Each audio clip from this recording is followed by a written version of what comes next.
CPM സംസ്ഥാന committee അംഗവും മുൻ ദേവസ്വം ബോർഡ് പ്രസിഡന്റുമായ അഡ്വക്കേറ്റ് കെ അനന്തഗോപൻ അയോധ്യയിൽ പൂജിച്ച അക്ഷതം സ്വീകരിക്കുന്ന ചിത്രം സാമൂഹിക മാധ്യമങ്ങളിൽ വൈറലായി.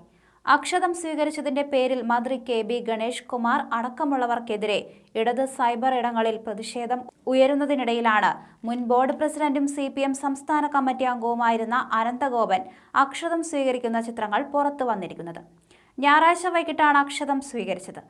വള്ളംകുളം നന്നൂരിലെ അനന്തഗോപന്റെ വീട്ടിലെത്തി അയോധ്യ ആഘോഷ കൺവീനർ രഘുവരൻ, സംഘ് പ്രവർത്തകരായ ശിവകുമാർ, അമൃതകല, തുളസീധരൻ എന്നിവർ ചേർന്നാണ് അയോധ്യയിൽ പൂജിച്ച അക്ഷതം കൈമാറിയത്.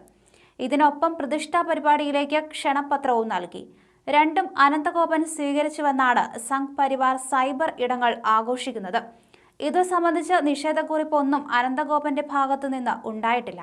ജനുവരി 22-ന് നന്നൂർ ദേവി ക്ഷേത്രത്തിൽ നടക്കുന്ന നാമജപം, സമൂഹ സദ്യ എന്നിവയിൽ പങ്കെടുക്കാനും അനന്തഗോപനെ ക്ഷണിച്ചിട്ടുണ്ടെന്നും അദ്ദേഹം വരാമെന്ന് സമ്മതിച്ചുവെന്നും ആഘോഷ കമ്മിറ്റി അറിയിച്ചു. സംസ്ഥാന കമ്മിറ്റി അംഗമായ അനന്തഗോപനെ വശത്തേക്ക് മാറ്റി നിർത്തുകയാണ് ഇപ്പോൾ CPM ചെയ്തിരിക്കുന്നത്. ദേവസ്വം ബോർഡ് പ്രസിഡന്റ് സ്ഥാനം ഒഴിഞ്ഞതിനു ശേഷം അദ്ദേഹം CPM പരിപാടികളിൽ സജീവമായിട്ടില്ല. 18-ന് തിരുവല്ല മുഖ്യമന്ത്രി പങ്കെടുക്കുന്ന മൈഗ്രേഷൻ കോൺക്ലേവ് നടക്കുന്നുണ്ട്. അതിൽ ഡയസിലേക്ക് മുതിർന്ന അംഗമായ അനന്തഗോപന് ക്ഷണമില്ല. CPM ജില്ലാ സെക്രട്ടേറിയറ്റ് അംഗവും മുൻ ദേവസ്വം പ്രസിഡന്റുമായ A പത്മകുമാറാണ് പരിപാടിയുടെ കൺവീനർ. തിരുവല്ല ശരിക്കും അനന്തഗോപന്റെ തട്ടകമാണ്. ഇവിടേക്കാണ് ആറന്മുളയിൽ നിന്ന് പത്മകുമാറിനെ കൊണ്ടുവന്നിരിക്കുന്നത്. തിരുവല്ലയിൽ നിന്നുള്ള മറ്റൊരു ജില്ലാ സെക്രട്ടേറിയറ്റ് അംഗം R സനൽകുമാറിനും കോൺക്ലേവിൽ കാര്യമായ റോളില്ല.